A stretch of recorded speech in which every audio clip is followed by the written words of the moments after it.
Hello, friends. This is Dave Hurwitz, executive editor at ClassicsToday.com, here with the most important recording projects ever. Yeah, and this is one that a bunch of you have suggested, and I really feel that I have to take you up on your suggestion because I agree with it wholeheartedly. It is this marvelous recording of Vivaldi's complete sacred music, along with the oratorio, in this case Juditha Triumphans, a project led by Vittorio Negri with a whole bunch of famous soloist type people. You've got the John Aldous Choir, the Berlin Radio Soloist Ensemble, the English Chamber Orchestra, the Concerto Chamber Orchestra, the Berlin Chamber Orchestra, and soloists Margaret Marshall, Felicity Lott, Linda Finney, Anne Murray, Birgit Finele, Anne Collins, Sally Burgess, Ellie Ameling, Ingeborg Springer, Julia Hamari, Annalise Burmeister, Johann Kowalski, Nico Vandermeer, Anthony Rolf Johnson, Robert Hall, Thomas Tomaszki, and Anton Scharinger. This has to be one of the best lists of names I've ever done because so many of them were English names. But I mean, give me a little credit, will you? You know, Vivaldi, why is this important? It's important because Vivaldi was known as a concerto guy.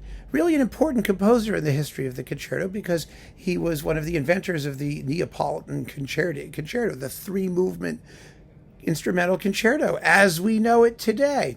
I mean, this is where it started. And of course, Bach took up on it and was a big admirer of Vivaldi. So his instrumental music was very well known, but his vocal music much less so. Today, his operas have been recorded now, and we're beginning to get a better sense of him as an all-around composer in various genres. His sacred music, aside from the Gloria, which got taken out once in a while. I mean, I sang it in college. Domine fili unigenite, yea, hey, hey, hey, yea, hey, hey, hey, yea, hey, hey, hey, hey, hey, hey, hey, Jesu Christe. Yeah, remember that? You know, catchy as all get out. It's so much fun to sing. But you know, the rest of it was as good as unknown. There are actually two Glorias, but they share music, so you might as well it's one and a half Glorias. Anyway, when this thing came out, I remember the big volume of LPs I had. And of course, I had to get the one with the Gloria because we were doing it. And, you know, we were singing it, and it was so much fun.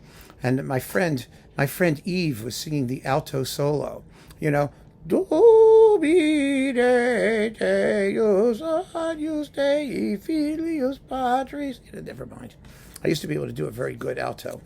It's all gone. So what do you get in here?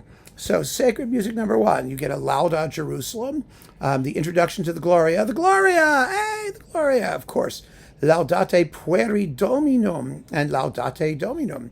These are all like separate little hymns, essentially, hymn settings, prayers. The Dixit Dominus, such a great prayer. It's all about killing and slaughtering and vengeance, and it's just an awful psalm. My God. But there it is. And, you know, Handel did the best setting of it, of course.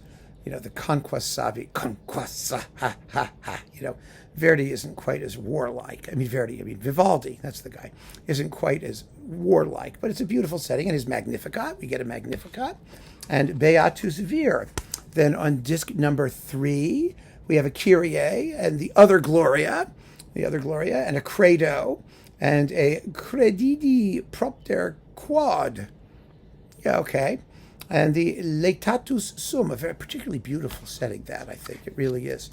And, you know, each of these discs was such a discovery, you know, just beautiful lyrical music that really taught us the essential vocal nature. We keep having to come back to this, don't we, this topic, that most music is vocal music until modern times.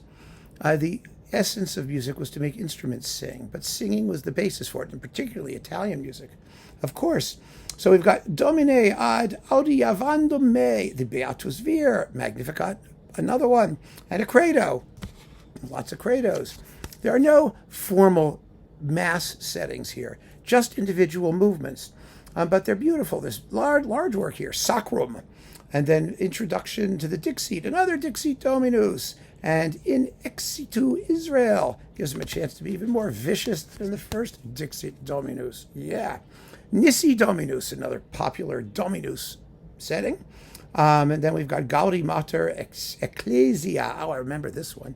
This is beautiful too. Two Salve Reginas, a Canto Imperato, and O Qui Celi, or Kelly, or however you want to pronounce that. Disc 7, Laudate Pueri Dominum, Stabat Mater. Very moving, beautiful setting of the Stabat Mater. Not so many people know that Vivaldi did a Stabat Mater. It's such a beautiful poem, sad poem, depicting the Virgin Mary at the cross, weeping over the crucified Christ. I mean, it's really it's a wonderful musical opportunity. Let's put it that way, and a beautiful setting. Deus tuonum militum. Yeah, another militum thing. It's like fighting. Sanctorum Meritis in furore. Yeah, we like furore, furor, fury, and stuff. Nulla in mondo pax.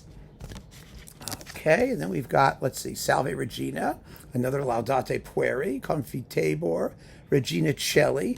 I mean, the nice thing about these, frankly, I personally think, is that if you know these settings from other composers, you'll know your way around Vivaldi, which is really a good thing. It makes listening, an extra pleasure. And then we've got the oratorio, Juditha Triumphans, which is one of those. This was the only large oratorio / operatic thing that anyone had known by Vivaldi when this thing came out. And so it's a big, long thing with lots of da capo arias and stuff like that you expect at these Baroque things. And the performance is very, very fine. And all the performances are beautiful. They're just beautiful. They're not, period style rectitude today the way we do it, but they're extraordinarily sophisticated and musical and delicious, and the singing is really good, and everybody's really, really well involved in it. And there's some major works here. There really are. And so it's great. Actually, I forgot. Yes, the Sacrum RV 586. That's actually a mass setting.